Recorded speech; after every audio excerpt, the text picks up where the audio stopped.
बुद्ध भगवान एक गांव में उपदेश दे रहे थे। उन्होंने कहा कि हर किसी को धरती माता की तरह सहनशील तथा क्षमाशील होना चाहिए।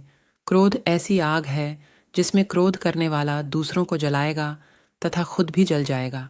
सभा में सभी शांति से बुद्ध की वाणी सुन रहे थे, लेकिन वहां स्वभाव से ही अतिक्रोधी एक ऐसा व्यक्ति भी बैठा हुआ था जिसे ये सारी बातें बेतुकी लग रही थीं। वह कुछ देर ये सब सुनता रहा, फिर अचानक ही आग बबूला होकर बोलने लगा, तुम पाखंडी हो। बड़ी बड़ी बातें करना यही तुम्हारा काम है।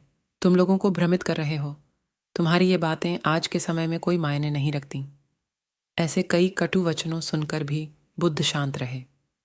अपनी बातों से ना तो वह दुखी हुए, ना ही कोई प्रतिक्रिया की। यह देखकर वह व्यक्ति और भी क्रोधित हो गया और उसने बुद्ध के मुंह पर थूक कर वहां से चला गया।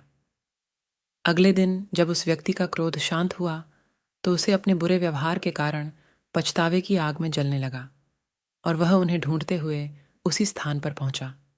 पर बुद्ध कहाँ मिलते। वह तो अपने शिष्यों के साथ पास वाले एक अन्य गांव निकल चुके थे। व्यक्ति ने बुद्ध के बारे में लोगों से पूछा और ढूंढते ढूंढते जहां बुद्ध प्रवचन दे रहे थे वहां पहुंच गया। उन्हें देखते ही वह उनके चरणों में गिर पड़ा और बोला, मुझे क्षमा कीजिए प्रभु। बुद्ध ने पूछा, कौन हो भाई? तुम्हें क्या हुआ है? क्यों क्षमा मांग रहे हो? उसने कहा, क्या आप भूल गए? मैं वही हूं जिसने कल आपके साथ बहुत बुरा व्यवहार किया था। मैं शर्मिंदा हूं। मैं मेरे दुष्ट आचरण की क्षमा याचना करने आया हूं। भगवान बुद्ध ने प्रेम पूर्वक कहा, बीता हुआ कल तो मैं वहीं छोड़कर आया गया और तुम अभी भी वहीं अटके हुए हो। तुम्हें अपनी गलती का आभास हो गया। तुमने पश्चाताप कर लिया। तुम निर्मल हो चुके हो। अब तुम आज में प्रवेश करो। बुरी बातें तथा बुरी घटनाएं याद करते रहने से वर्तमान और भविष्य दोनों बिगड़ते जाते हैं। बीते हुए कल के कारण आज को मत बिगाड़ो। उस व्यक्ति का सारा बोझ उतर गया। उसने भगवान बुद्ध के चरणों में पड़कर क्रोध त्याग का तथा क्षमाशीलता का संकल्प लिया। बुद्ध ने उसके मस्तिष्क पर आशीष का हाथ रखा। उस दिन से उसमें परिवर्तन आ गया और उसके जीवन में सत्य, प्रेम व करुणा की धारा बहने लगी।